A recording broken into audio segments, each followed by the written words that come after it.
Is it possible for sports and diplomacy to go hand in hand? You just might be surprised by this answer.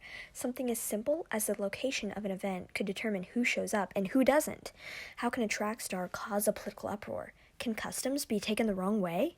Many of these answers can come to light through an event that happens once every 4 years. It was a time when this event almost didn't happen. This is the story of the 1936 Olympics. The International Olympic Committee gave Germany the privilege of hosting the 1936 Summer Olympics. Adolf Hitler was getting ready to rise to power. By the time the Olympics came around, he controlled Germany with an iron fist, persecuting anyone who was not of the Aryan race.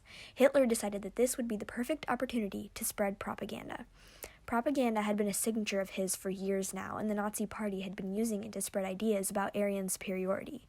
So, the Nazis thought it would be a good way to spread their beliefs and values to other countries. So as the athletes conditioned for the competition of their lives, the diplomats prepared for a once-in-a-lifetime debate.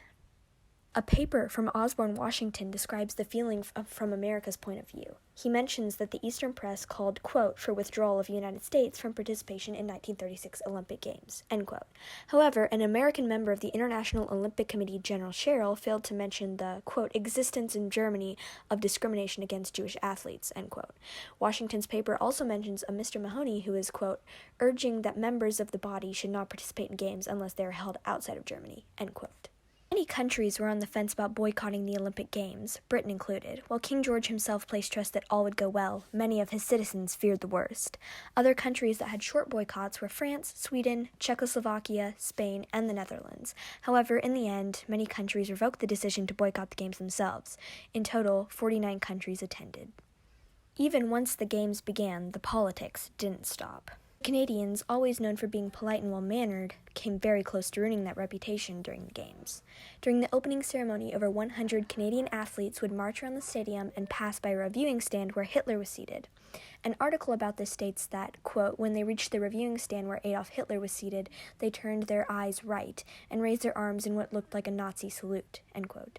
This is how many countries took it, and it put Canada in a very difficult spot. New details were revealed a few days later showing that Canada didn't actually give a Nazi salute, but rather the Olympic salute. These two salutes are very similar to each other, with one of the only differences being how high the arm is extended. Even though it was later revealed as a misunderstanding, the political pressure haunted Canada during the Games. The politics of racism were also touched on. As mentioned before, the Olympics was a political outlet for the Nazis to spread their ideas, beliefs, and power. Of course, one of their main beliefs was the idea of Aryan superiority. This belief was quickly pounded into the dust by famous Olympic athlete Jesse Owens. There are many laws in many countries at the time that dealt with race. In America and Europe, people of color were not looked upon the same as white people.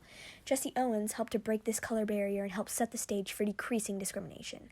Breaking records left and right, Jesse Owens made people doubt their Aryan opinions. However, in Hitler's eyes, Owens mocked his ideals. Back in 1936 in America, Jim Crow laws were still in effect around the country. Of course, legal racial discrimination wouldn't end for nearly another 30 years, but Jesse Owens was one of the first glimpses many people got into an equal world. Interesting how sports can predict the state the law would be in the future. Sports have been an outlet for diplomacy for many years now. The 1936 Olympics wasn't the first one debated over, and it definitely won't be the last.